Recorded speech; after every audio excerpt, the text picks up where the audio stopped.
Hey, Big Blue Banter listener. Would you like an extra $500? That's a lot of cash. Go to bluewirepods.com/survey and complete the Blue Wire audience survey about you and your podcast listening habits for a chance to win a $500 gift card. This survey will help create a better advertising experience for audiences and, in turn, help this show. That's bluewirepods.com/survey, where all you have to do is answer some simple questions for a chance to win $500. Make sure to read the full terms and disclaimer, plus complete the survey for a chance to win. BlueWirePods.com/survey. The link is also in the show notes of this episode. Welcome back. It's the Big Blue Banter New York Giants football podcast. I'm Dan Schneider, joined as always by my co-host Nick Filato. Today we're here coming to you less than 24 hours. Actually, no, it is less than 24 hours after the Giants got their Week 5 victory over the Seattle Seahawks to break down the offensive tape from Week 5 in the Giants' performance. Very dominant performance from the Giants. I think it's confirmed by the tape, which we'll go over today. I would say this. Before you watch the show, please hit the like button. Make sure that if you haven't already, you subscribe to the show. We need your help. Simple as that. If you're watching this, like right now. It takes you, 2.5 seconds to hover over your mouse and hit that like button. Leave a comment too. There's ways around this though, Nick, that I've heard from some listeners who are trying to help us grow the show, like put out polls and ask them to, ask some questions that could get them engaged in the comments. Let's work on that a little bit later. Today, all we had time for was to focus on the film. So let's start there, Nick. Let's get into it without any further ado. I want to hear maybe how we used to start this thing, like one of your biggest takeaways from watching the tape that maybe you didn't perceive or see your first run through or your second run through on broadcast. And if there's nothing, then you can just reiterate something that you've seen there. So first, Dan, the game plan of the New York Giants was not a surprise. And we talked about it with Matty Brown. It was like, oh, Mike McDonald. You like to run some too high defenses. That's cool. We're going to run the football right down your throat when we're neutral in the box, or if we can gain an advantage, that's going to be excellent. We're going to run the football. Giants did that fantastically and took advantage of the too high shell that Mike McDonald kept trying to trot out there. I felt like the play calling from the Giants was fantastic throughout this game. It's great to see the New York Giants actually be the coaching staff that you're like, oh, they're one step ahead every time, one step ahead. They're parrying and they're counterpunching. They're parrying and they're counterpunching. That's what Daboll was able to do throughout this entire game. I absolutely love that. But one thing that I didn't necessarily notice on the original watch, it was the first touchdown drive, the third drive of the New York Giants. By the way, I might do a video just solely on that drive because that was a brilliant drive from Brian Daboll, Daniel Jones, and the entire New York Giants. But there was about a 2-yard run from Eric Gray on that drive. Seemed like nothing, right? It was like a first down run or something. I was like, oh, okay, whatever. That was a designed flea flicker. And I saw that on the all 22 because I saw all of the offensive linemen just stand up and start not run blocking. And I'm like, that's a little odd. Then you see Jalen Hyatt running a route, but he's like looking at the safety. He's not acting like he's expecting the football. Darius Slayton runs right at the safety and starts blocking. And then I see Theo Johnson just like standing with his numbers facing Daniel Jones, waiting for a football. It's the same exact play we ended up seeing, I think, 2 drives later, or maybe on the next drive, where the Giants end up throwing that tight end screen to Theo Johnson. They ran that play on the first touchdown drive as well. It just ended up going for a 2-yard gain. For whatever reason, Eric Gray didn't pitch. He didn't flee the flicker. He didn't pitch it back to Daniel Jones because I think he saw Devon Witherspoon coming in unblocked. And usually it's like a tight end screen, right?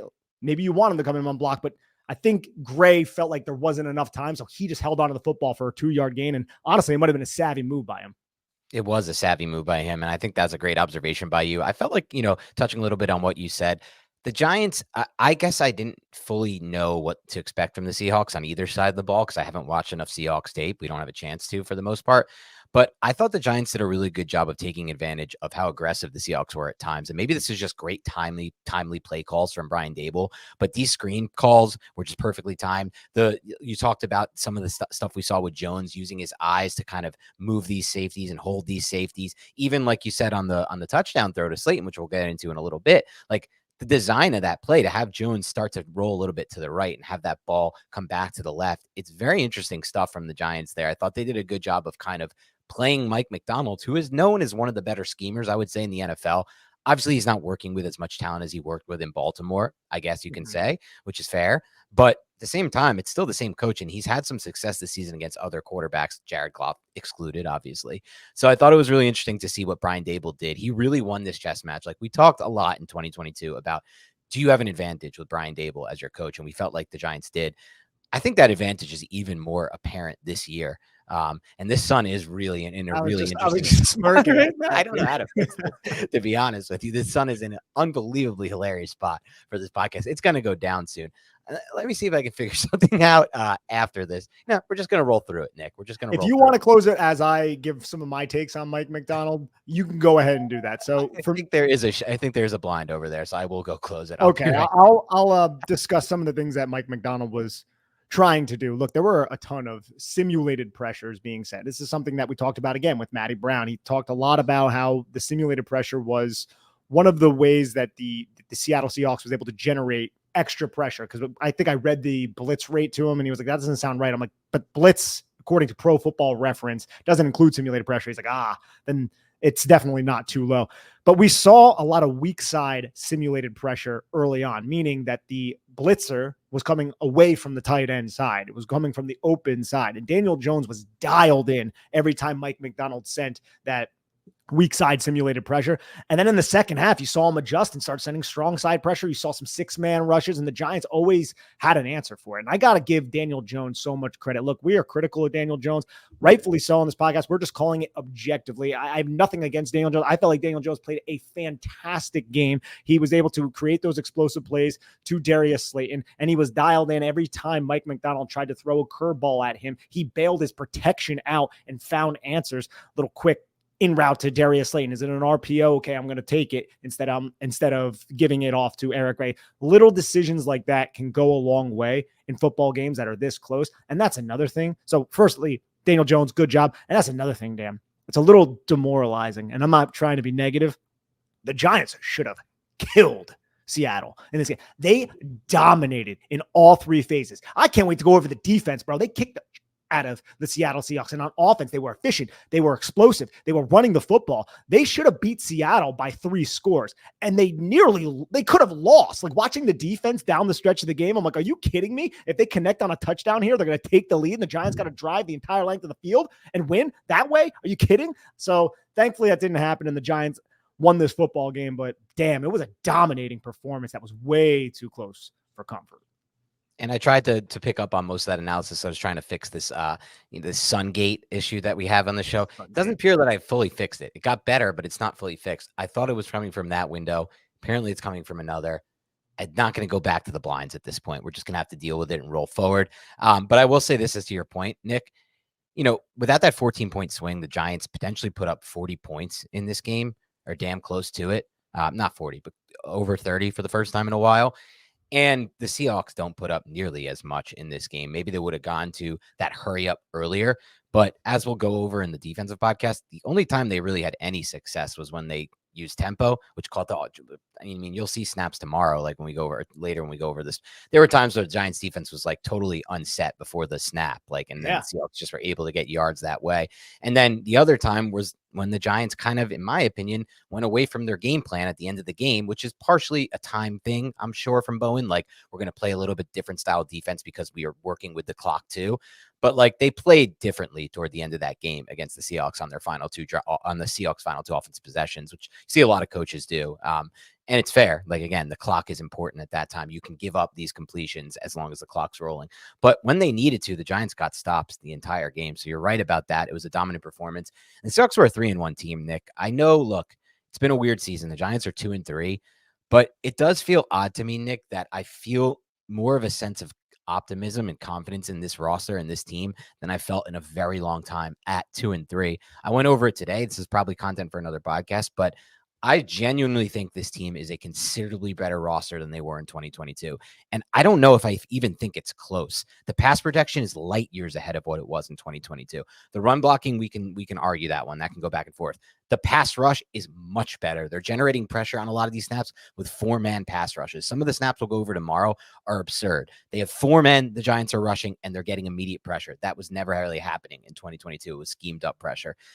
Daniel Jones is playing much better than he played in 2022, in my opinion, for what you need from the quarterback. I know it looked better at times in 2022, but a lot of that to me was the coach and the gimmick of the offense. And then the linebackers are much better. The play calling and play design, giving Kafka credit, he was good that year. Daboll's taken it to a whole nother level. Those 5 factors, I think, are much better with this roster. Obviously, we're only 5 games into the season. Time will tell. But I am starting to feel pretty confident that they're going to give us a better season than we expected. I agree. Now it's just execution and winning football games. This Yeah, Giants team still finds ways to make it too close. They still find ways to shoot themselves in the foot. But in this game, it was Seattle, man. Seattle had 3 false start penalties on offense. I know we're bleeding into some of the defensive film, and we'll talk a lot about that. We'll get back to offense, but they were the more disciplined team. And they took that stupid 15-yard penalty after the 40-yard completion to Darius Slayton. And that's just the NFL trying to be over aggressive because they feel like there's too many violent gestures. Darius Slayton wasn't making a violent gesture. I think they might have thought that he was like cocking a shotgun when he was pointing because he wanted to avoid the bald guy who was in his way. So that bald guy ended up causing that penalty, but it's ridiculous. Darius Slayton didn't do anything wrong there. But other than that, the Giants, they weren't committing dumb, foolish penalties like they typically do. They were good on special teams, had a special teams touchdown, great play by Isaiah Simmons, Michael Gabriel coaching that up. You got to give all credit to the young special teams coach over there. And then offensively, man, efficient and effective. That first touchdown drive, the one that was capped off by Wan'Dale Robinson, it was 7-0 after the Giants possessed the football the entire basically first quarter, and Eric Gray fumbles. They returned 102 yards for a touchdown. Demoralizing. That is the 2024 Giants. That's what I was feeling at that moment, right, Dan? And then what happens? 3 and out for the New York Giants. Oh, crap. But the Giants defense forces a 3 and out. And then the Giants offense takes the football, drives it down the field. And the tug of war chess match between McDonald and Daniel Jones and Brian Daboll on that drive was phenomenal to watch. And it really kind of set the precedent that if you want to run too high, we will hit you with quarterback power. Right. We'll hit you with bash, bro. We'll hit you with duo, and Tyrone Tracy is going to press that line of scrimmage. You want those linebackers in a too high to really play 2 gaps, have 2 gaps as their responsibility? No way. Tyrone Tracy on that 27-yard run, pressed the line of scrimmage so well, got both of those linebackers to jump in the A gap, and he just hit the backside B, scampered for 27 yards. It was a beautiful run by Tyrone Tracy Jr. And then the RPOs on that specific drive as well. And I just think, man, the Giants, went 3 and out or even had 5 plays and had to punt, whatever happened, right? The Giants did that on that drive, gave the football back to Seattle. The Giants defense now gets on the field, and Seattle's offense starts getting into a rhythm a little bit. The defense gets tired, and then they end up scoring a touchdown or kicking a field goal. The Giants are down 10, down 14 on the road in Seattle. That defensive performance is probably not going to be what we ended up seeing. Right. And that can easily happen. And that's a huge momentum swing. So that first touchdown drive, man, mad credit to Jones and Daboll for that. Yeah, huge, and you're right, because it's so hard to win a football game when you have that kind of 14-point swing that happened to the Giants at the beginning of this game. You look at all the games in NFL history, maybe Doug Analytics. Hopefully you're listening to this, and maybe you can let us know the stats on this. I'd be curious to know how many teams win a football game where they have a pick 6 in the end zone or a fumble 6 in the end zone driving down. It's demoralizing. It's hard to come back from. It's a legitimate 14-point swing. It's the only time there's actually a true 14-point swing. That's a lot of points in an NFL game. Most games are decided between 3 and 7 points in the NFL, I think is the stat. So to have a 14-point swing right away go against you and still win the game, and still in a lot of ways be up 10 at the end, toward the end of that game, there's just pure domination for a large stretch of this game by the New York Giants. And it was on both sides of the ball. And a lot of it was, this similar plan that they've had and been able to execute a lot this season, which is control the clock the entire game, right? They did it against Cleveland. They did it here. They did it against Washington in a lot of ways, but then they just couldn't get any stops too on defense. But the Giants also have these shot plays dialed up, like the Darius Slayton drop. Now, Darius Slayton wasn't the shot, but if you watched Tyrone Tracy, he released from the backfield and bled out and then went up towards the pylon.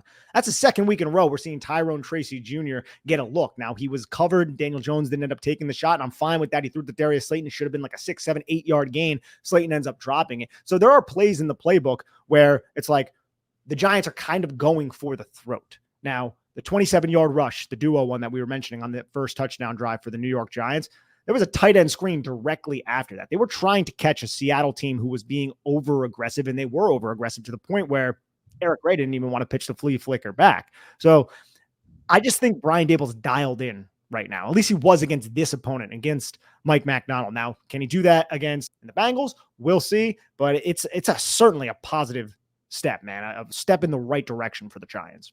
Yeah, Lou Anarumo is a great defensive coordinator over there with Cincinnati. But I will say this, Nick, through the first 5 weeks of the season, the Bengals have like historically bad defensive EPA. Also, they have historically good offensive EPA. So it's going to be it should be a really fun game for us to watch at the very least, I hope, based on the Bengals just being the stone worst defense and the stone best offense. But it doesn't always play out as we expect. Remember, the Cowboys, we were hoping to run on them all game, and they basically committed all their resources to stopping the run. So it's like maybe the Bengals will have something up their sleeve to slow down this Giants offense. But right now, it doesn't seem to be the case. I mentioned, the last 4 games, the Giants offense has really converted well in the last 4 games. Something I noted in this game that's been consistent throughout these past four games really is their third down conversion rate. The Giants have been better than average at the very least on third downs and converting them. They're finding solutions. Jones is finding solutions. Daboll's finding solutions. Daboll, you're right, was really dialed in. I think this is one of his best called games. Of the 5, I'd say it probably is his best called game.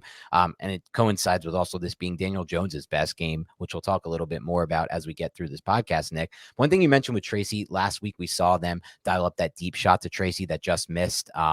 This week, there were some interesting wrinkles as well. There's a play where they had Tracy and they went empty. And they ended up throwing it to Wan'Dale Robinson. It was a little behind him and high, but Tracy had some space there on the outside, and I know the Giants are going to see that. And I think when you have Tracy in the game, and we'll talk more about Tracy as well, it just gives you that advantage schematically because you can go to empty, and you have a converted wide receiver lined up on the outside. And it's like, from that field side, DBs are not giving the Giants a lot of attention. So I just think the Giants are going to see that on film and realize there's a big play waiting to happen. Again, yeah, I said that about 5 minutes ago. They had another play dialed up. They just ended up throwing it to Darius Slayton. This is something that the Giants want to hit. They did it last week too on the play that was called back when he caught it near the sidelines. So Tyrone Tracy Jr., man, pick him up in your fantasy leagues.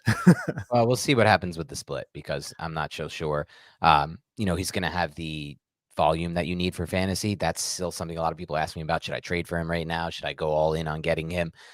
We'll see. I think Daboll still has a place in his heart for Devin Singletary. I don't foresee it. He certainly does. I'm not saying that he's going to take over the backfield, but there are shot plays being dialed up for him, and he's also a talented player who is going to earn, I don't know what the split's going to be, but more snaps than what we saw in the first 4 weeks, I would imagine at least. Yeah, I would certainly think that's the case for Tyrone Tracy. What's up, everybody? It's Jerry Ferrara.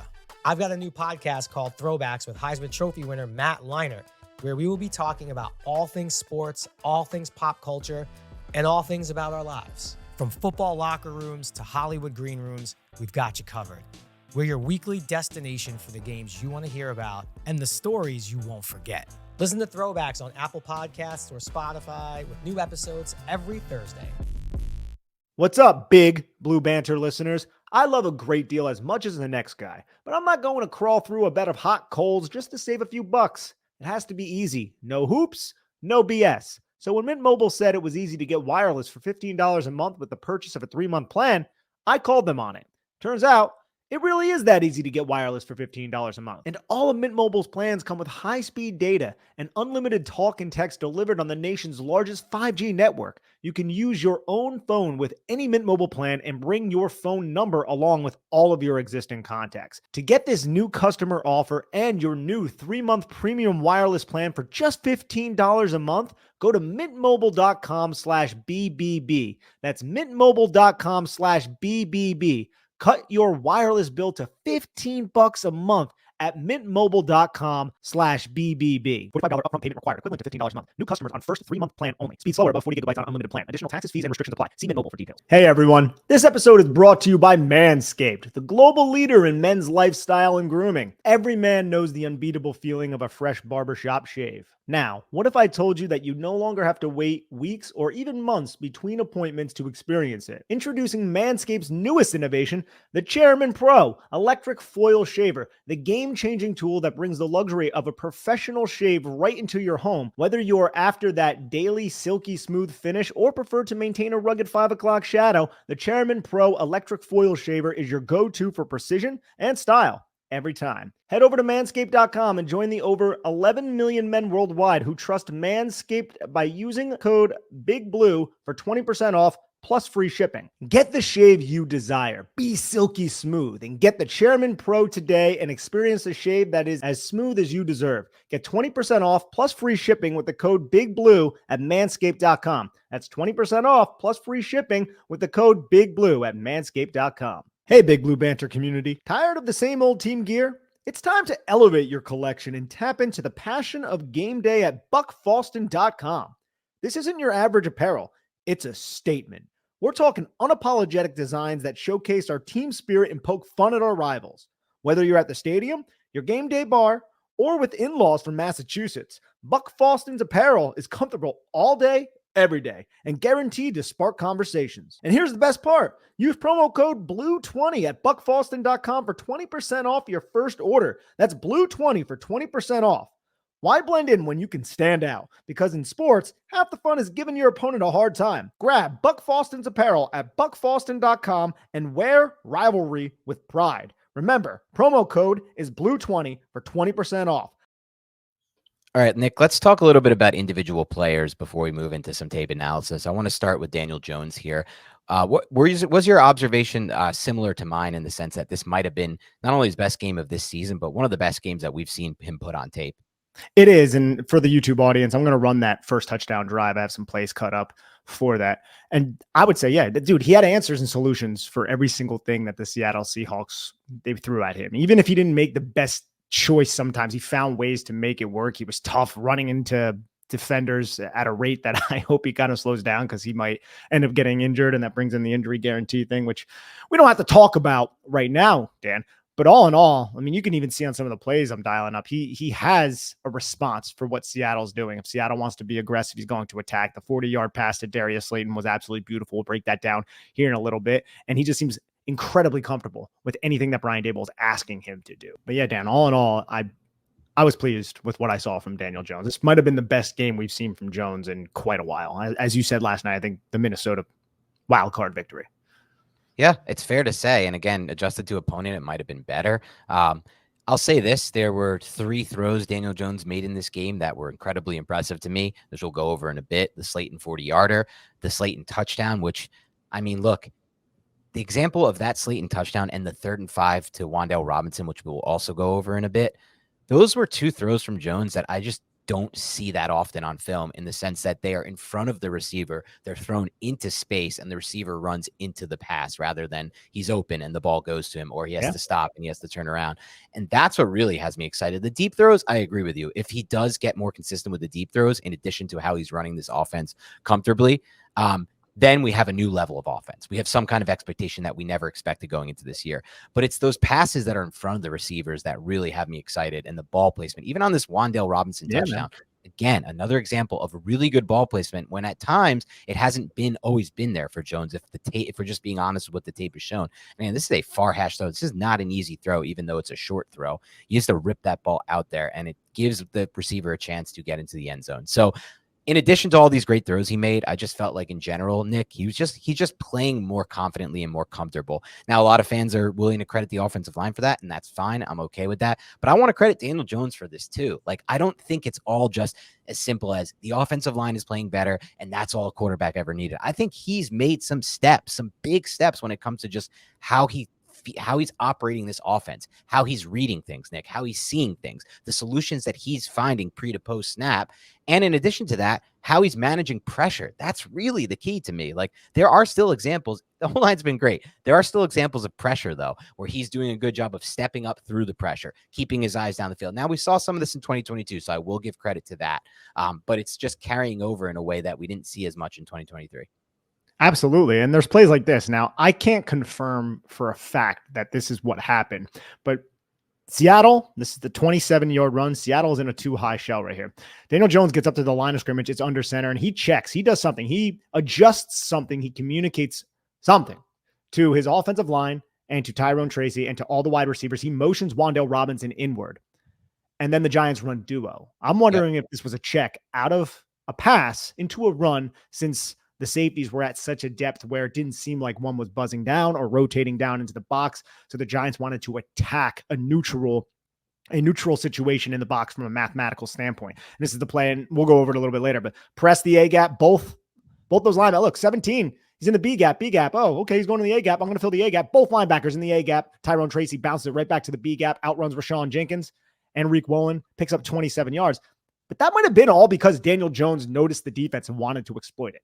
So Daniel Jones, from a mental standpoint, even, Dan, in this offense, has such a firm grasp on what he's doing over the last few games. Even against Dallas, look, they didn't score a touchdown, and we can criticize them to hell. We can criticize them to heaven, and I think they deserved it. They didn't score a freaking touchdown. That's very frustrating. But he seems to understand what to do and when to do it. That seemed more like a physical limitation. In this game, there wasn't a physical limitation. So from a mental standpoint, which is one big part of Daniel Jones's game that we have criticized in the past, I think he has a pretty firm grasp on Brian Daboll and what Brian Daboll's asking him to do.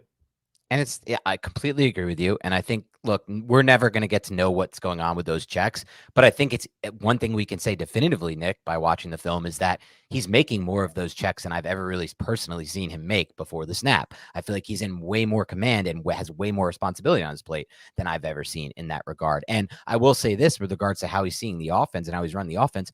I think this is, generally speaking, and I feel confident in saying this, he's being asked to do more than he was in 2022, a lot more than he was when he operated that offense well. So I think that's another big factor in this, that they're putting a lot more on his plate from a mental standpoint, both with the pre-snap checks and both with just finding solutions pre to post snap. And he's finding those solutions. Like, even, I think you made a great point, even the week against Dallas and even some of the first few games where maybe he's missed some deep shots. Like, I put him up on Twitter last week. I think he had 14. He completed 2 of them. We went over this already. The 2 he completed weren't necessarily good throws. Doesn't matter though. What I'm saying is he's finding these solutions when in the past, think of all the tape we went over in 2022 when there were guys open in the deep half and he never got to that read, or he just, however the play played out, he didn't make that throw. He didn't attempt that throw. He's at least attempting them weeks 1 through 4. And then this week he completes 2 for 2 on them. So it's like, okay, there's reason to be hopeful just based on that alone. Absolutely. And here's the touchdown to Wan'Dale that we were going over a little bit before.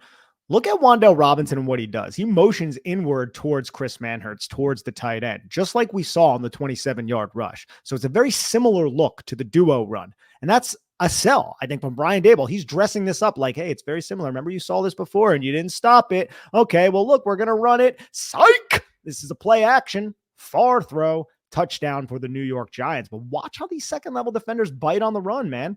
Yep. And you get John Michael Schmitz with the peel back protection. Peels back, gets in the way of 2 guys. Jones fires a football. That's a beautifully designed play, and it's executed well. Makes me happy, man. Makes me happy to cover competent football. Well, we always talked in the offseason, Nick, about how the best play callers marry the run in the pass game. So I love this example from you. And I'll say this, just looking at this play again, that's exactly what you said it is. It's perfect execution. And you know that because there's so little time for this play to work. Like, it has to be timed so perfectly, right? Like the quarterback, I understand what you're saying with Schmitz and his responsibility, but the quarterback's never going to have that much time to get this ball off, regardless of how this plays out. And so he has to be on time with this, hit your back foot, drive that football out there. And he does exactly that. And it's not like he puts it behind Wan'Dale or too high or too low. He puts it in a spot where Wan'Dale can catch it and then do the rest himself, which is get into the end zone. It's really well executed. I'm just happy to see him throw from the far hash. We saw it a bunch in this game. Even a simple play like this, like you brought it up a little bit earlier, Dan, this is a difficult throw. He's well outside of the far hash, and he has to drive this in. He drives that into the outside shoulder and allows Wan'Dale to score this touchdown. And keeps it high, keeps it chest, jersey high. Exactly. If you can, because you can't throw anything outside of Wan'Dale Robinson's catch radius. That guy has no catch radius. His web is very small. Yeah. Unfortunately, he's great at yak. He's great at a lot of things, but you can't allow him to adjust to the football. That's just not his game. It's not his style. It's not how he's built. But the Giants, man, they put on a clinic from a play calling standpoint all throughout this game. And if you guys want to watch through this again, I might do a video breaking this down.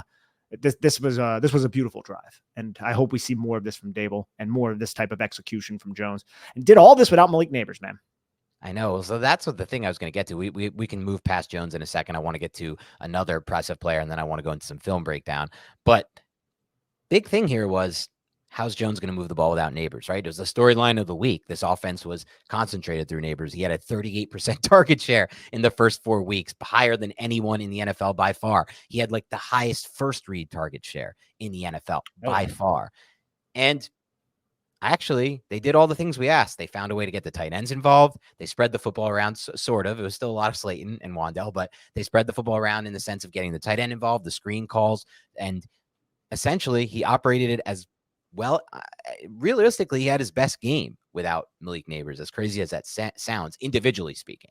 Just trying to parse out the performance that he had versus what you see. Because like a lot of this is team-based. A lot of the success it can be attributed to the entire team.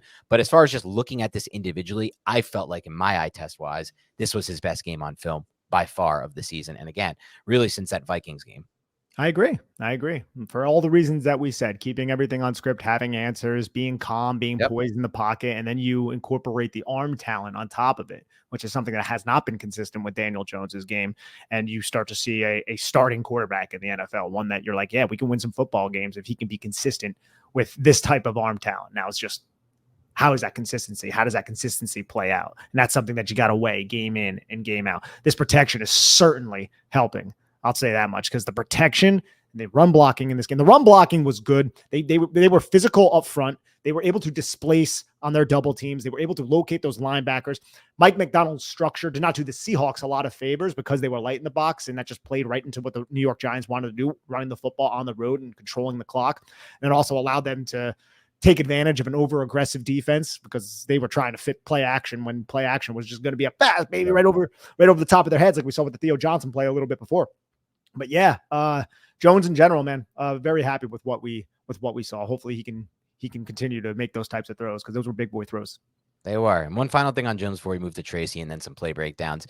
I will say this. I don't like how many hits he's taking. Now, I'm saying this regardless of like and I know you brought this up earlier, regardless of the injury clause, putting that aside, any starting quarterback that I have for my team, I don't really want him taking these massive hits. I know Duggan went over one that he took toward the end of the game, which was kind of smart by Jones, savvy to like keep the clock running, but he also takes a massive hit there. But you look at some of these design runs, dude, and he's just barreling his whole body into contact. There was one run that he had in the red zone. I can't remember which one, Nick. I have it somewhere in the notes where like he took like on 3 hit Seattle Seahawks, like hard hit up top, like just like, damn, dude, like he gets up fine after these so far, Nick, but it's not like he's never been injured in his career before, right? Like he's taken a lot of hits and gotten injured from some of them. You mentioned the one with the neck on last night's podcast. So this is just something I wonder if Brian Daboll and him are going over or like finding a new plan for it. I kind of feel like it's natural though, Nick, and I don't think it's going to change much with him. I just think this is kind of who he is. Yeah, I think so too. He's tough SOB, man.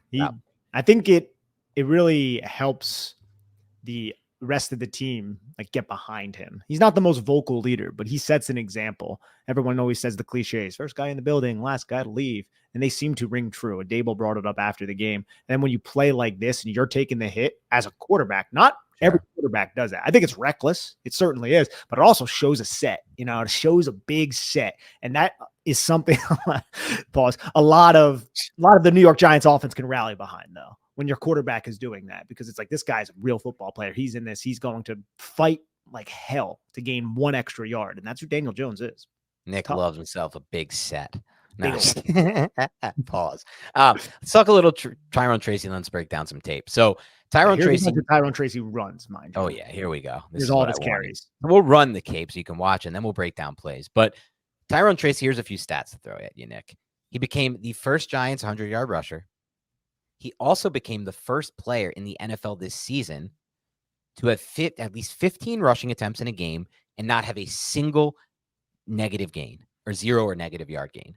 That is unbelievably impressive, I just want to say. His rushing yards over expectation, super high according to Dougie Analytics. I don't have those exact numbers. I lost that tweet somewhere in the likes. Really, we can go over the stats, but I think the film is going to show it as well. His performance was phenomenal, Nick. I felt like there were some things he put on tape that were innate. His vision. You talked about the one run where he pressed the hole and had 17 commit and then bounced it outside, turns it into a 27-yard gain. There were multiple times where I felt like he made the right cuts and he had the right vision to maximize yards. Somebody told me he kind of reminds him of Le'Veon Bell. I don't think I would go that far. Other people say his rushing style reminds them of Ahmad Bradshaw. I can kind of see a little bit of that to it. But I know one thing, man. He's big. There were a lot of runs toward the end of that game where they used him as a closer. And I put this also on Twitter, Nick. toward the end of the game, his final runs in the fourth quarter, all of his runs went for 4 yards or more, except for one.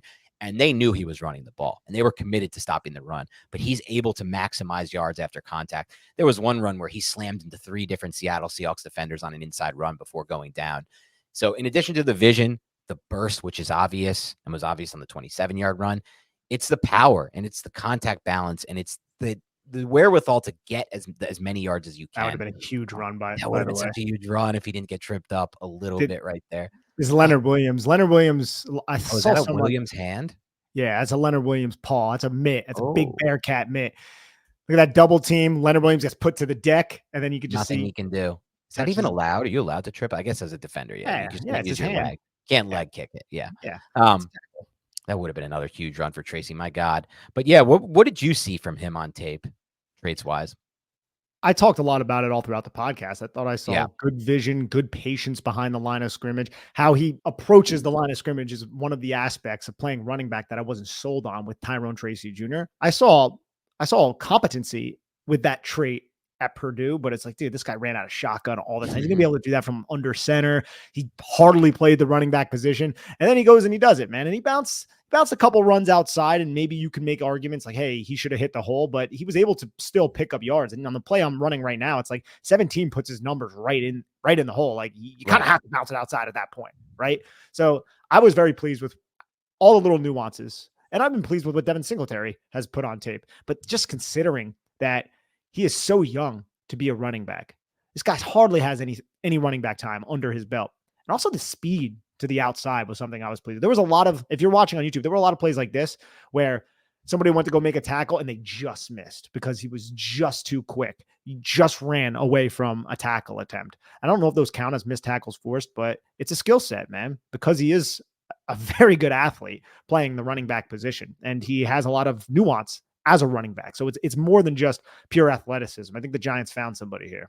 I do too. And actually Jacob Gibbs' chart, according to True Media, he only has 3 forced missed tackles on the year, which is just like stupid sounding if you watch the tape. So I think they don't chart those as forced missed tackles, and the yards that he's able to create, like, I think it's just if he can create it, if he gets like touch. So a lot of times he's using his vision and his his pure speed, I should say, to avoid tackles, which I guess don't get credited for an avoided tackle, but you can see it yourself, Nick. I went over the runs and I felt, and we'll probably see it at some point as you're running through the tape. The only run I felt like he definitely maybe bounced outside and had a poor read and shouldn't have was the 5:21 in the third quarter where they ran trap and he bounced that one outside. I felt like he should have just driven, and Julian Love was coming into the gap, but I feel like he should have just drove forward on Love and he probably would have picked up like 7 or 8 yards on that behind his pads. I don't know if you know that run, if you recall that run. Yeah, the crunch play. Yeah. So that was like it's in there somewhere. You guys will see it at some point. He bounced that one outside. Other than that, though, I felt like he did a really good job with his vision. I think you brought up some great points about him having more speed. And then the one thing I would say about Tracy, Nick, is look at the contact balance and the power on this. He doesn't even, this should be some forced missed tackles, right? I hope True Media is giving him some credit for this one right here. 1, 2, maybe he ends up 3. bringing him down, but he picks up yards after. It's the little things like this, man. Pressing that line of scrimmage. He gets 17 into the hole. Yep. He forces 17 to declare. He forces these linebackers to declare into a hole and then makes them pay because he finds the cutback. And the Giants offensive line, they're providing a cutback lane and they're eliminating those linebackers for pursuit. You can see there's really no pursuit from 17. He gets eliminated. And we saw this all throughout the game. This is a whole operation from the New York Giants, but Tyrone Tracy Jr. is heading the operation very well. The blocking is sound. But 2 high defenses, man. You want to run the 2 high defenses? Cool. You want to remove Malik Neighbors? We're going to run the football down your throat. I hope this continues, man. And it should against Cincinnati because Cincinnati is not a good run defense. Yeah, they're not. What a they're block really by bad. Greg Van Roten on this one. He just tosses the 2-eye to the ground. On this, I actually thought Van Roten had his best game by far as a Giant in this one. But I will say this about Tracy. I love the point you bring up about how he presses the hole and it forces these linebackers to commit. That's kind of like one of those innate traits, those like natural skill set things that, like, look, we can talk all about his lack of experience converting from wide receiver to running back. In some ways, it almost helps him in a lot of ways. I'm sorry, not in a lot of ways. In some ways, it almost helps him because he can learn how to play. Like he can learn this position almost on the fly with Brian Daboll, and he doesn't have too much already like in his head. I'm trying to think of it like, like they say, like if you start, this is another golf example, but they say if you pick up golf yourself, Nick, and you create your own swing and you play with it for like 10 years, it's harder to then take lessons because you have to retool your swing from scratch instead of just learning the right way from the beginning. I almost feel like with Tracy, like he's learning how Daboll and how this Giants coaching staff wants him to run the football, wants him to press these holes, wants him to attack these specific plays. And he's executing them in a way that's really, really strong on tape right now. According to me, and I defer to you, but I really only felt like there was one, maybe two runs that he bounced outside that he shouldn't have. Otherwise, Here's the crunch run though. And I think they ran it twice though. Yeah, it wasn't this one. That's a great block by Chris Manhertz to hold up. Oh, Chris Manhertz is like the dream wham block that you want from your tight end. Bellinger does it very well too, but this is just holds up Jaron Reed, who's like a 315-pound defensive lineman. This was an 11-yard gain. Yeah. And another thing about Tyrone Tracy Jr. and just his rushing attack in general is the diversity in the rushing attack, because this is power. Yeah, power offense right here, baby. We're going to pull the backside guard. Tyrone Tracy, you follow him. Follow the kick out. Hit the hole. And I just don't, from a run fitting standpoint, Rashawn Jenkins gets caught way too far to the outside. Tyrone Tracy makes him pay. And John Runyon had a fantastic game too, pulling. Really showed a lot. Interior alignment played awesome in this game. Oh, yeah. John Michael Schmitz too, man. It's a good bounce back. So All in all, it was a great effort from the offense. It's crazy how strong this offensive performance was across the board. I don't know, we'll look into it, but I don't know if we have a bad game from anyone on the offense, with the exception of one player who just wasn't involved, which we'll talk about a little bit later, obviously, which just sucks. It's a crappy situation there, which we'll get into a little bit later. But yeah, man, I'm excited about Tracy. This was my guy in the preseason. This was my favorite pick. Went to bat for him, and I'm at the point, Nick, where I do respect what Devin Singletary offers, but personally, I am ready to turn this offense more over to Tyrone Tracy. I think he should be the lead back moving forward. Personally, one thing I did want to do, I didn't ever get a chance to do enough of, was just parse out all of his pass blocking snaps and rewatch those a couple times to see how he did. I remember there was one play, one I put up on Twitter, where I felt like Tracy did a pretty good job in pass protection, at least getting in the way and using his body. His obviously has the size for it, but I want to kind of see how that is, because obviously for him to earn a bigger role, he's going to have to pass protect. That's just the be all end all of playing a lot of snaps at the running back position. So we'll see what happens there. And homeboy Eric Gray looked good in pass protection. He had a couple nice pickups where he identified, knew exactly where it was coming from, and then located. Daniel Jones was getting the football out of his hands very quickly when that blitz was dialed up. So very decisive from Daniel Jones. But Eric Gray showing some stuff in pass protection. Now, Eric Gray, just please hold on to the football, or maybe fumble early so the Giants can win. I don't know. Anyways, yeah. Yeah, quick thing just on a note you just said. That was a great point, just to add to the great game Daniel Jones had. He was phenomenal against the blitz in this game. The stats show it. I think he was 14 of 17 against the blitz. So it might have been 11 of 14. I'm not positive. Don't quote me on that. But really strong performance against the blitz from Jones, which is something that he's struggled with in the past, Nick. It's been a big issue for him in some of the games he's really struggled most in over his career. So that just shows that he's more dialed in. He understands where the solutions are and how to beat blitzes.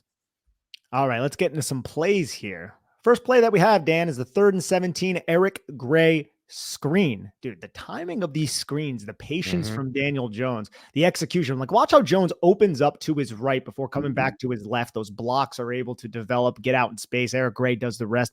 Great job by the second-year running back. But this is a well-designed screen, man. I don't know what it was about the previous New York Giants, but they never hit on plays like this. Eric Gray comes across the formation. Jones opens. He's looking to his right. And right as 55 starts to get into the pocket, just dump it off. Great job by John Michael Schmitz just getting in Leonard Williams' way. And then the 17-yard gain. They went right back to this on the next play. I love the orbit motion on the first play with Wan'Dale Robinson, just to give a little bit of eye candy there. I can see them coming back to that play in future with Neighbors running the orbit motion and having him be that eye candy that takes away the defenders. Yeah, Wan'Dale Robinson is in space because the Giants run that dude in orbit all the damn time. Yeah, and you're right. Malik Neighbors would also succeed there and just draw a lot of eyeballs. And then the next play, man, 1st and 10, under center, do play action, get a screen to Eric Gray again. Now you have John Michael Schmitz in space, makes contact with the DB, Great block by, I think that's Wan'Dale Robinson out there, who just stays with whoever that defensive back is. Just being harassing, being a pest. I don't know what it is about extra 5 yards, man. Yeah, I know. I don't know what it is about the undersized Giants receivers they've had between Wan'Dale and Shepard, but they seem to be like their best blockers pound for pound at the receiver position. Obviously not overall, but pound for pound. There's a big difference between those two, though. Like, oh, for sure. Shepard is a next level blocker, but Shep is just like 6 foot. 5'11", 6 foot. Yeah, Wan'Dale's right. Like 5'7". They say he's 5'8", but he's small, dude. But he's tough. Pretty well for his size. Yeah, he's strong. He's strong as an ox too, man. He's solid. His role, the role in this offense is perfect for Wan'Dale Robinson. Like, that plays so well into his game. And I love this little extra block by John Runyon at the end. He forces 17 inward, eliminating him from the play, and then he tosses Big 93 back into 17 and another player and trips him up. Wan'Dale Robinson actually leads the NFL, Nick, in forced missed tackles at the wide receiver position. I thought that was an insane stat that I saw the other day, or today, I should say. It's not surprising at all. No, he never goes down on first contact. It's wild. No, it's pretty crazy. I like this play, man. This is early on, still the first drive. This is just a quick pass to Theo Johnson. But how Daniel Jones receives this, you're going to have a fast 3 going to the boundary as you see Tyrone Tracy expanding in that direction. I like these little creative motions. And then you have a blitz coming from the field side. Jones diagnoses that. He opens up to the field side and he sees the linebacker. Now look at the mic. The mic is going to replace that blitzer and he's going to follow Daniel Jones's eyes where we have 2 wide receivers up to the field side. Daniel Jones notices this and understands that with Tyrone Tracy flaring out to the boundary, there's going to be space in the middle of the field since that linebacker, that Mike, is flowing now towards the field side. Jones hits the back foot. You can see how he does not telegraph it. He hits the back foot. Stripe of his helmet is on Wan'Dale Robinson, is on Darius Slayton. And then he just decides, okay, I know Theo Johnson's going to be open. Finds Theo Johnson. That's what we mean, Dan and I, when we're talking about having answers. It's nothing too insane. It's nothing too crazy. Sometimes it is, but on this one, it's just simple. It's just reading. I know the mic is vacated. I know Tyrone Tracy went out. That expanded the other player. Let's just take what's there, take what the defense gives us, and move the football. And I really think that is at a play. Like, we're seeing more of those examples, even in 2022 when they started to like kind of feel it a little bit with the quick game down the stretch. I think a lot of that was still slants flat, stuff like really easy concepts. This is like you said, him manipulating defenses with the stripe of his helmet and with his eyes, which we saw a lot in this game. Well, this is a spacing concept. This is just Jason Garrett, this is Jason Garrett, but it's Daniel Jones still maneuvering and manipulating certain defenders to get what he wants. And it's not even just that. It's also Daniel Jones checking to see what's going on up there. Because maybe he wants to throw it to Wan'Dale Robinson. He probably does, but he sees the blitzing defender coming, right? He sees the blitzing defender because it's a simulated pressure. A weak side simulated pressure because Mike McDonald opened the game with quite a few of those. You see the end man on the line of scrimmage drop off. So Daniel Jones just says, okay, I have an unblocked defender. I need to find a solution. Mike is expanding, looking at me. Theo Johnson it is. Yeah, and it's a great example of what we talked about with Dak a lot last week, how he's made the decision in his head and he's already getting into the throw. And that's a great example of that. He's looking right, but he knows where that receiver is going to be, and he's already started his throw at that point, which is what he needs to, because you can see the defender closing in on him there. That's quick game. We already broke down the 27-yard run by Tyrone Tracy Jr. Now here's the flea flicker play that I wanted to include. Look at the wide receivers. So it's an I formation. You have 21, 12 personnel, whatever you want to call it, depending on how you judge Daniel Bellinger, who's in the backfield. And they're going to go into the play action or the handoff, not the play action, but you can see how the wide receivers are all running like it would be play action, but none of them are actually running routes. Darius Slayton's going up to the safety, throwing a block. Jalen Hyatt does not look like he's running a route. Daniel Bellinger does. And Theo Johnson turns around. So this was going to be the flea flicker play that just got ruined because Eric Gray decided to keep the football, presumably because he saw the unblocked or the blitz, I should say, Devon Witherspoon, and didn't want to put Daniel Jones in that disastrous situation. So it could have been a very smart play by Eric Gray. Yep, good heads up play there. And obviously the Giants saw something they like because they came back to it. And this is the same drive. This is the second drive or the third drive, the first touchdown drive. Play action, linebackers, and that weak side safety all pinch up. Jones delivers a horizontal cross over the top of the weak side safety to Theo Johnson. At this point, the Giants are running the football. They just hit a 27-yard run. So let's do the play action. You can see they all react and Theo was just wide open. Jones might even be a little bit late on this throw, but just a tad. Very catchable pass. Had all the space, all the time in the world. Absolutely love to see it. Yeah, I thought they executed that really well. I think it goes back to something Greg Cosell said about Jones after his rookie year tape. He loved just his mechanics when it came to running play action, how fast he snaps his head around and gets himself positioned to a place where he can throw this football. And you could see that here. He's just in a position right there. Like you said, maybe a little bit late. I think he double clutches at some point. He does double clutch it. He might have not wanted to throw it at that point based on where the linebackers were, but it's hard to tell. Yeah, or maybe he was judging where Julian Love was. Either way, this is a 22-yard gain to Theo Johnson. Great play by Daniel Jones. And then here's the touchdown that we went over to Wan'Dale Robinson. Again, very similar look to the duo run. The Wan'Dale getting condensed. Then Wan'Dale runs the drag, catches them in man coverage, scores a tutty. Yeah. Great throw, great execution. Now we're going to get a 1st and 10. Mike McDonald starting to change it up a little bit late in the first half. Quarter 2, 3:07. He runs a fire zone blitz. Fire zone blitz means 5 guys come, zone on the back end. Daniel Jones finds a solution. Beautiful release by Darius. I felt like Darius Slayton was just cooking Trey Brown the entire game with his release package. Here he slides him outside. It's called a slide release. You're going to fake, take a couple steps outward. You're attempting to slide the defensive back, the cornerback off his platform, and then win inside. Slayton wins inside, makes the catch, and then gets 10 yards after the catch. Great play by Darius Slayton. Good job by Daniel Jones to throw under pressure again and find an answer. And it can be as simple as that, like as Nick said earlier, like just finding answers against blitzes, finding answers when the situation presents itself where you need to find an answer. Because we've seen a lot of times in the past where the Giants haven't actually found answers. It's turned into a sack, and we've talked the offensive line can't protect, or whatever it may be. Now those solutions are there, or they've been there, but now those solutions are being found, in my opinion. Yes. And here's the 3rd and 5. This is a too high defense. You can't see it from this angle. You're going to get that rotation. 3rd and 5 mesh concept, man coverage, 2-man. Jones puts a dart on Wan'Dale Robinson and he just drops it. And you can see Daboll in the top right corner that just so mad at Wan'Dale Robinson, man. He's just shouting, rightfully so. 3rd and 5. This is a huge situation in the game. Yeah. Jones delivers. Protection holds up. Wan'Dale doesn't even have a ton of separation until the end. Jones is throwing him open here. Exactly. Now, it's not with touch. It's not over the top, but this is throwing into space, throwing to a spot, and allowing your receiver to make a play on the football. And it's beautiful. Hits Wan'Dale Robinson right on the upfield shoulder. Yes. Got to catch that, man. Yeah, so I just like the fact that he threw this pass to open space when the receiver had no separation when he released it, and to the upfield shoulder. It's too bad that Wan'Dale didn't come down with it, but you're about to break down, which is arguably the most difficult throw he's made in a very long time. I think this is a far hash. Look, man, we've chastised Daniel Jones for not completing or even attempting these far hash deep throws. And on this play, as Brian Daboll said after the game, this was Daniel Jones taking this shot.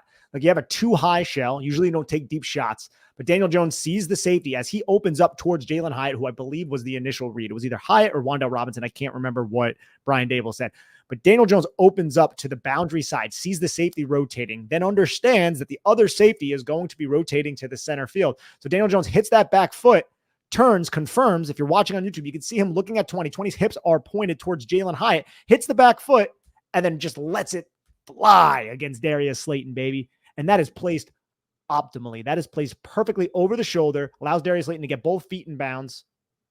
And it's from the far hash, man. That's a great throw from Daniel Jones. And you can see, watch his eyes right here, right as he hits the back foot, confirms where the safety is, got the one-on-one matchup. I'm taking that shot against Trey Brown. The Giants were picking on Trey Brown this entire game, man. Yeah, they were. And you broke that down perfectly, Nick. I love that he's able to manipulate the safety here with his eyes. He's keeping the helmet. And then the minute he decides he wants to make that throw, he flips his hips and just lets it loose. That's the part that excites me the most. And the ball placement there. Great. It's outside shoulder. We've been looking for outside shoulder ball placement. Near hash or far hash. Like the fact that it's the far hash is only like a cherry on top because, like you said, he hasn't done it very often in his career. It makes it even more impressive, but I'd be impressed even if this was to the near hash, because just that kind of ball placement to me is really special. The separation here is not that great, to be honest. Brown is in a good spot. Coverage. To make a play on the football, but Slayton gets a little bit of vertical leverage and Jones delivers a pass that Brown just can't make a play on it, man. So Exactly. it's good execution. Slayton did a really good job getting his feet in bounds. Honestly, rewatching it again, even here, it becomes an even more exciting throw to me. I just think it looked even better having seen it again because of the difficulty of that throw from the far hash. Yeah, absolutely. And now here, we went over this play a little bit before. This is crunch.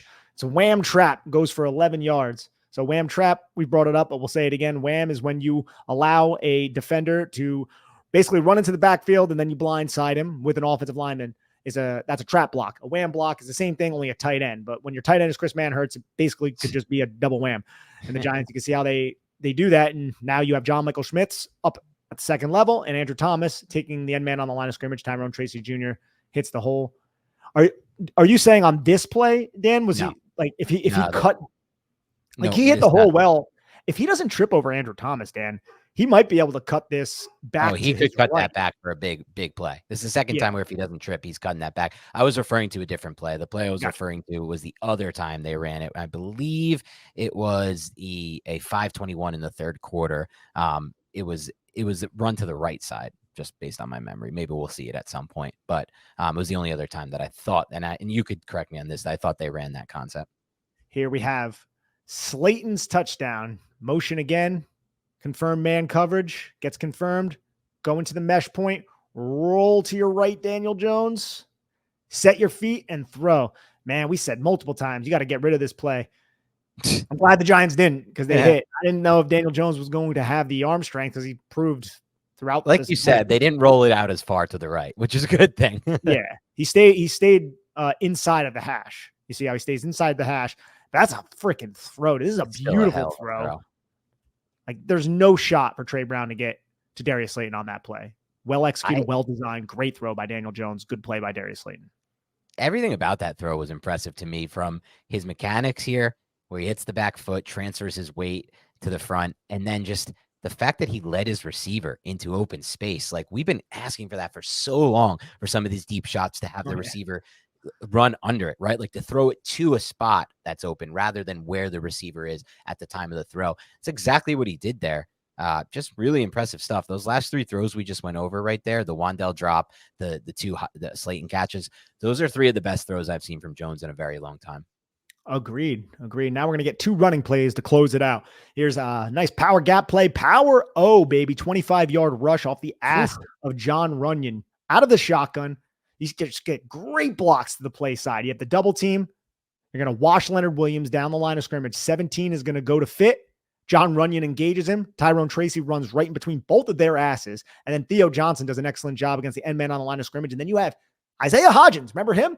Coming from the play side to make a block and hold a defensive back, Rashawn Jenkins, in place to allow this 25-yard run to manifest to begin with. I love the fact that the Giants have this in their playbook, man. It's not just, hey, we're going to run duo, or hey, we're going to run inside zone, or no, we're going to throw crunch at you. We're going to throw these wham traps. We're going to throw a little bit of power offense, some counter, which they didn't do in this game. So that is it makes the Giants multi-dimensional on the ground. And now that they're passing the football, they're multi-dimensional in general. So that gets me excited. Another great block by Wan'Dale Robinson again, by the way. I think you broke that down perfectly. In addition to giving credit to the idea that the Giants' run game was very multiple in this game, which I thought was really important. I also like that, because when I obviously saw this run first, Nick, I went to check the numbers because I wanted to make sure. I like the fact that Hodgins played 25 snaps in this game, 11 pass, 14 runs. So it wasn't just like they brought him in when they're doing this run play and tipping it off, which is something we saw a lot during the Garrett days, I felt like. So I thought that was just an added wrinkle to me, because I remember when I saw 18, because everyone really executes well on that, the tight ends and the receivers. I wanted to make sure that wasn't like something they tip off for the future, but no, I think they did a good job here. You could see this execution is just really phenomenal across the board. Exactly. And when you pull a backside guard like this and you can wash the three technique like Jermaine Illuminor does to Leonard Williams, it creates that extra gap, right? So now a player like Baker, he gets picked up by the pulling guard, and now Rashawn Jenkins stays tight to the tight end instead of going towards that extra gap created off the ass of Jermaine Illuminor and John Runyon. So you see how he stays tight and he engages the block with Isaiah Hodgins. Now you have two players, including Reek Wallen, the cornerback, with Isaiah Hodgins, and nobody fits the run. So that's one of the beautiful aspects, the artful aspects of running power gap and pulling offensive linemen if it can't get fit. And this entire game, the Seattle Seahawks struggled to fit the run, even when they weren't in a too high shell. Great analysis there, and it's really exciting. I love this 3rd and 1 call too that you're showing here. Yeah, and that's just a dirty move on our guy Julian Love. Oof, makes him miss. But yeah, so for the podcasting audience, the Giants just get really, really tight. Their splits are basically on top of each other. It's 3rd and 1. Daniel Bellinger is in an H-back spot. Daniel Jones is under center, and then Tyrone Tracy is behind the tackle by about 4 yards, right? Daniel Jones is going to open up away from Tracy, or Daniel Jones is going to open up towards Tracy. I'm sorry. And he's going to hand the football off. Daniel Bellinger, and this is beautiful too, man. This is going to be a G lead type of play with a play side guard. John Runyon is going to pull in the space. John Runyon is very good at this. The end man on the line of scrimmage, number 17, he's unblocked until Daniel Bellinger cuts him. So Daniel Bellinger needs to cut number 17, because if he doesn't, this play is blown up. So Bellinger does a great job cutting 17. John Runyon kicks around them. Darius Slayton throws his block and forces Rayshawn Jenkins to undercut, not go over the top. Very key. So now it's Tyrone Tracy needs to outrun 17, who was just cut well by Daniel Bellinger, but he gets up quickly. And then another pursuit defender. John Runyon kicks out 21, who expands. And there's not a lot of space between John Runyon and those 3 pursuing Seattle Seahawks defenders. Yet Tyrone Tracy Jr. is able to slither his way through that little crevice and pick up a decent chunk here. I don't have the yards on. I think 13 yards on a 3rd and 1. So beautiful play. Well designed, well executed by the New York Giants. Yeah, it's awesome to watch it when it happens, when it works like that. It's great to see. All right, Nick, let's wrap up here. Oh, sorry, that you can save this one. Let's wrap up here. We could just play this one if you want as we talk. Let's wrap up here with some superlatives for the Giants here. So let me start here with your unheralded player on film. Yes, my unheralded player on film was John Runyon Jr. It could have been anybody that we did not bring up too much on this podcast, because there really wasn't a bad player on tape on offense. They all executed well. You had players who didn't really do too much, but they were still out there blocking. So overall, man, I was pleased with what I saw. That's one of the more enjoyable offensive films that I've seen. I don't know if there was a more enjoyable one besides the Minnesota game in the playoffs. That was probably the only one for me since we started doing this. Now, I will say this. I could give this award to any of these linemen, in my opinion, with the exception of Thomas, because he'll never be unheralded, I don't think, among us. I'm giving it to Jermaine Illuminor in this game. I felt like Illuminor played the best game I'd seen out of him when you consider what he offered in the run game, which maybe is a little bit more than we've seen at times. I even thought, there were times where the Giants, like that red zone run where Gray fumbled, I kind of wish that he cut that back and ran right behind the ass of the butt. I don't know what to say on this, but I don't want to be, family friendly. I think ass is okay these days. The ass of Illuminor on that one, because I think he would have been. I don't know. I think it would have been a touchdown. And I think Tracy would have made that cut too. I'm just saying. I think Tracy should be the red zone back. So that he's going to get it for me. How about the best throw on tape that you saw? It's that 40-yard bomb to Darius Slayton. And we broke it down like 5 minutes ago. It was an exceptional throw. Objectively speaking, that was the best throw. So I want to make it clear that's the best throw. My favorite throw was the 3rd and 5 that Wan'Dale dropped, because I just, he had no separation on that play, 0 separation, and Jones threw him open. That's the type of stuff where it's like, oh, crap. If you're starting to do that, if you're throwing receivers open when they have no separation, now we're talking about that really next level of quarterback play, if you can start to do that consistently. Best player overall on film for you? Daniel Jones. Daniel Jones played one hell of a game for all the reasons that I've said throughout this podcast. So I'm giving it to the quarterback. I'm going to give it to Jones as well. I think some runners up could beat Tyrone Tracy in this game for sure. Oh, yeah. And I'm going to say a runner up for unheralded player who I didn't mention that I should have mentioned is Darius Slayton. And I'll tell you why I say that, because he takes a lot of crap from the fan base. After the Dallas game, rightfully so, he didn't have a great game against Dallas.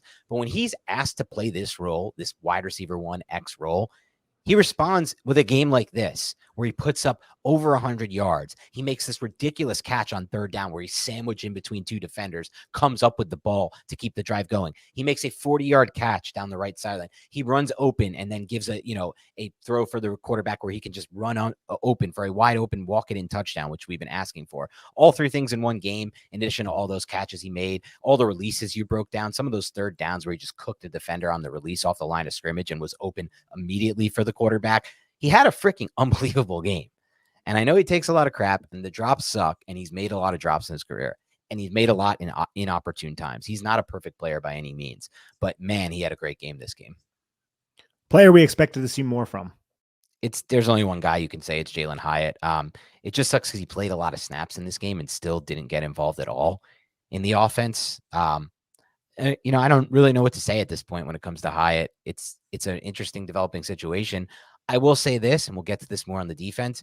When you think you're counting somebody out, just when you think you're counting somebody out, you never know, because Cordell Flott played a really good game. We're going to talk a little bit about that.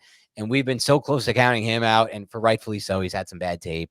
The development can take a long time for some of these guys. Hyatt might be that player that it's not going to happen for him in year 2. And then year 3, that's when it might happen, when, Darius Slayton hits free agency and things change from that front and he gets more opportunities and the passing game evolves to an even higher level maybe than it is right now, or we see it toward the end of the season. So I'm not counting Hyatt out by any means.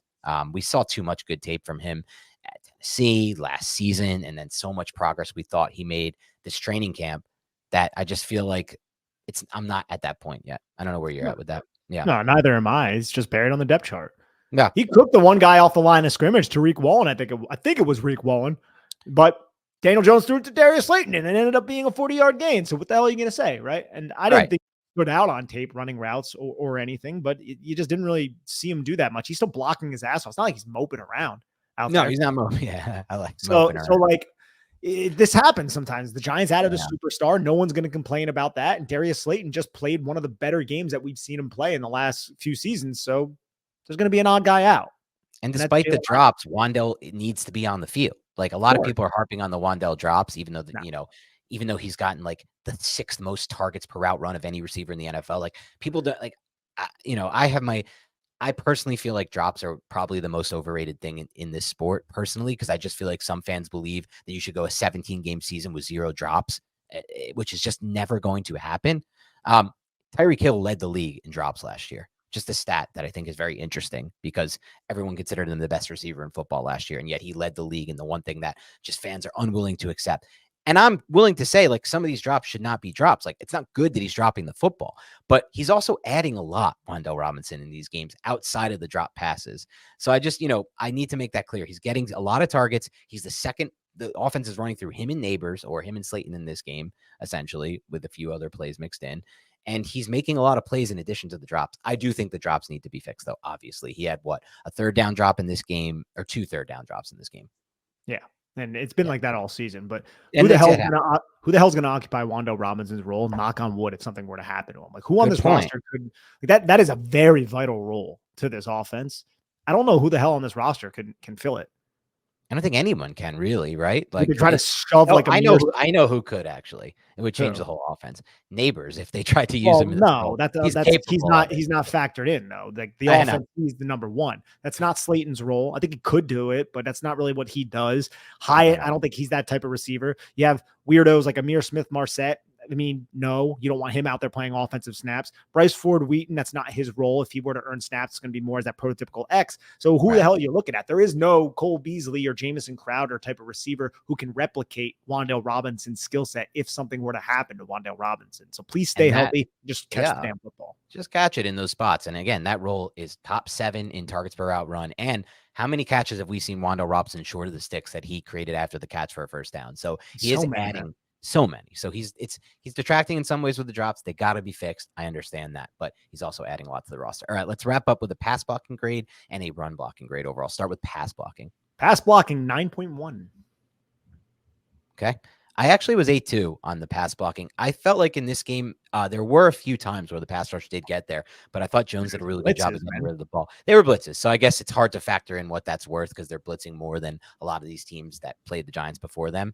So maybe it's fine to put it at 9-1. I'm okay with that, of course. But I will say that overall, just another great performance from this pass protection unit. I mean, just phenomenal stuff. Some of these plays, like the one play where Jones worked back to they dialed up like a deep shot in the red zone, like a 25-yard type deep shot from a pistol, I think it was. And Jones took like a pretty big drop, had all day to work through that, go to his second progression, and then came all the way back to Slayton on the sideline. I think Slayton dropped that one. I was just like, wow. Yeah, it was the Tyrone Tracy play. That was the Tyrone Tracy play. I was just like, wow, this is phenomenal for him to have this much time back there to work through to Slayton on this play. And you saw like Illuminor sort of got beat, but not really, because he won that rep in the end. He got a little bit beat up the arc and recovered. And the rest of the line was just giving him all like 4 yards of space to work with. So just, again, this offensive line, man, I think we're at the point now, 5 games in, Nick, where you can definitely say that It's at worst. Remember, like in the preseason, do you remember when we said, let's just try to get to like the ceiling? I think you said was 12th best. Was that the number you said? Yeah. Are they kind of already there?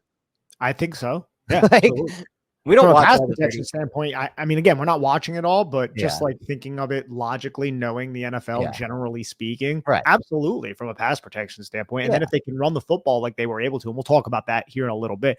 One thing though, that Tyrone Tracy player you were talking about, Wan'Dale Robinson was the pistol back. Tyrone Tracy was the sidecar.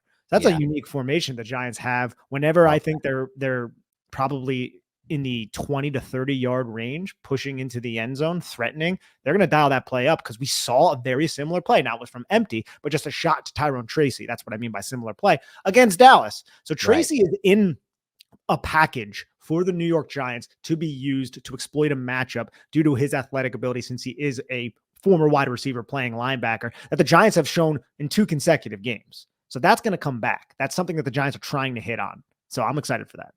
It's another reason, Nick, why I personally want him to be the lead back moving forward, because I just think it offers you so much more versatility from a schematic standpoint. Not to knock Devin Singletary. He's been great this year too, despite the fumbles, obviously, which has been an issue for him. Yeah.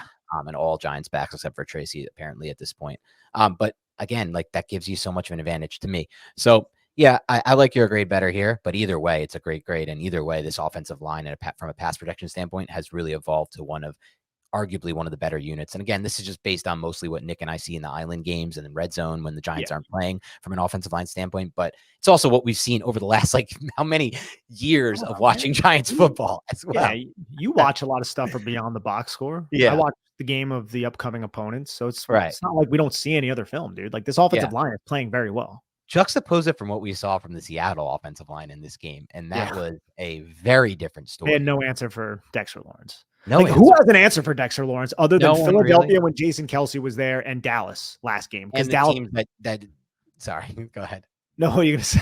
I was gonna say, and the teams that get lucky from the refs, because I put another clip up. I think Dexter Lawrence leads the league in plays where he's held. We'll talk still about makes the play, and it's not even called. It's crazy. One of those. Yeah. We'll talk about it next. The one from this week, the one from this week was the most egregious I think I've seen. The left guard was like hugging him, and he still got the sack. It was a clothesline. It ended up being a touchdown, too. It was the JSN touchdown. Was a huge. I don't know why they're not calling it. The Dexter Lawrence should be a name that generates in the ref's head, like, oh man, he's getting held a lot, but he doesn't get the call. Bias against interior defensive linemen from that standpoint. I remember Aaron Donald used to get that shit all the time, dude. Aaron Donald, you're right, did get it a lot. But Vince Wilfork always talked about how it was never called on him. Wilfork is not Dexter Lawrence. No. He's not Dexter Lawrence. I think he more so meant in the run game anyway for him. But yeah, I don't know. Maybe Dex will get the calls at some point if he becomes a bigger name. He got his first commercial, so hopefully that helps. I don't know, but it is egregious a lot of the time, and it's hurting the Giants. So happy that I'm hearing people who work at the Athletic, not like Duggan, I'm talking about people outside of the Giants organization, people who cover the NFL nationally outside of the Giants organization are finally being like, you know what? Dexter Lawrence might be like the best defensive player in the league. I'm like, yeah, thanks. Yeah. We've been saying that shit for like years now. It's so great to see. You're seeing it from a lot of people we respect who break down the film. So that's like the really, and maybe it's just like, you're right. We've been seeing it for years and the Giants are so irrelevant to some of these people that it's just not covered the same way, which is fair. They've, again, lost a lot of games in the last 5 years, but it's good to finally see it happening and hopefully they can get some wins, man. Giant fans know. You guys know. We know. You guys know what's good. All right. Run blocking real quick. 1 through 10. What do you got 8-6. I had 8-6. Nice. I had 8-3 there. Pretty close. Yeah. The run blocking was fine. I felt like the Giants owned the line of scrimmage. And also it's just, the Giants owning the line of scrimmage prevented Seattle from doing what they wanted to do defensively, because every time it was a too high, the Giants were going to run Daniel Jones and they were going to run duo, and Seattle really just couldn't fit with the linebackers that they had. And Tracy was making them pay with the decisions that they did make. Yep. Well said. All right. That's all the time we have for today. Please do us a favor. Hit like, hit subscribe, put some comments maybe in the comment section that Nick and I will look at and respond to and get involved with. But help support the show. This is a lot of fun for us to do, and we want this to grow a little bit bigger if we can make it. And if the Giants start winning games, we know it will. So help us be on the early side of it. Like, rate, subscribe, do all those things that we've talked about in the past. Otherwise, have a great rest of your week, and we'll talk to you very soon with the defensive breakdown. And I know you guys tend to watch the offense more than the defense. This is going to be a fun week for the defense, so give it a shot. Enjoy it. I know it's not as fun to watch as offensive film, but it's fun this week, dude. The Giants defense was phenomenal. So we'll see you there.